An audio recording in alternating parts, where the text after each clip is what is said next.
Oklahoma elementary students take a break from class to witness the solar eclipse. New data reveals Oklahoma prison homicide numbers are underreported, and an Oklahoma testing clinic opposes a bill that aims to criminalize intentional and reckless spread of STIs.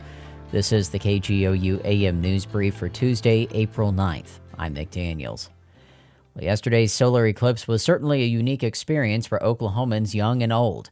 State Impact's Beth Wallace spent the event with some of the state's youngest viewers, elementary students at Putnam City Public Schools.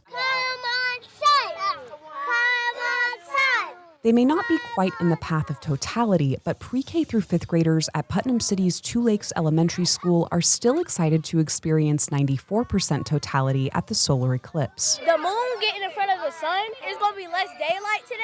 Whenever I look at it, it looks like a little toenail. When it hits peak coverage, a dim twilight settles over the playground, the temperature drops, and students look through their eclipse glasses and cereal box pinhole viewers. It looks like a Tyrannosaurus Rex took a bite of it. Afterward, 4th grader Camilla recorded her scientific observations on a worksheet. I think we're going to send it to NASA, and we're going to talk about whenever we started the time to see the eclipse and whenever we're going to end to see it, and what we saw or heard. Amy Laver teaches STEM at Two Lakes. We made a couple different models in class to show what happens when the moon passes in front of the sun, and we used globes and flashlights to make a shadow on the earth. They were looking forward to it, but she says she didn't know just how excited they'd get. I didn't expect them to be so in awe of it. They were connecting what we did in the classroom to what they were seeing in person. For them to get to have actually experienced it instead of just learning it in the classroom, I think that will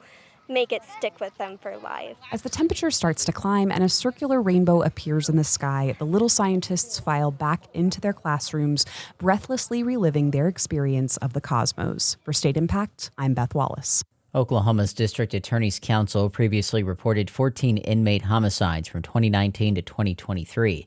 But KGOU's Hannah France reports new data from the Department of Corrections shows the real number is at least double that. ODOC records show at least 29 inmates died by homicide from 2019 to 2023. The department is also investigating 28 inmate deaths that have occurred since 2023. The causes of death have not been determined. A federal report shows Oklahoma had the second highest prison homicide rate in the country from 2001 to 2019, behind South Carolina. This comes as ODOC is under increased scrutiny from lawmakers regarding the conditions at the state's prisons. Last month, Republican State Representative Justin Humphrey held a House Criminal Justice and Corrections meeting to discuss his concerns about the state of Oklahoma's prisons and call for the Department of Labor to conduct an investigation. I'm Hannah France. An Oklahoma House bill seeking to charge Oklahomans for intentionally and recklessly spreading sexually transmitted infections is heading to the Senate floor. State Impact's Jillian Taylor reports an STI clinic in Tulsa is concerned the bill will worsen infection rates. House Bill 3098 by Elgin Republican Tony Hassenbeck would add sexually transmitted infections like chlamydia and HPV to a list of diseases already criminalized by Oklahoma law. People who intentionally or recklessly spread these infections could face 2 to 5 years in prison. Jeff Burge, a development and communications director from the Tulsa STI clinic Hope Testing, says the word reckless isn't defined, leaving an open door for lawsuits. Many Oklahomans aren't even aware that they have an STI. You're criminalizing a group of people that may not even know what they have. Burge says he worries this bill will encourage Oklahomans not to get tested and target people who lack access to health services and treatment. For State Impact, I'm Jillian Taylor.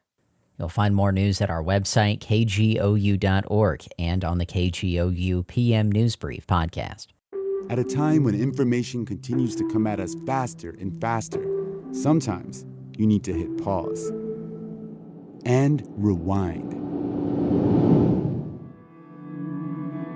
NPR's Throughline takes you back in time to the source of the news stories filling your feed. Find NPR's Throughline wherever you get your podcasts.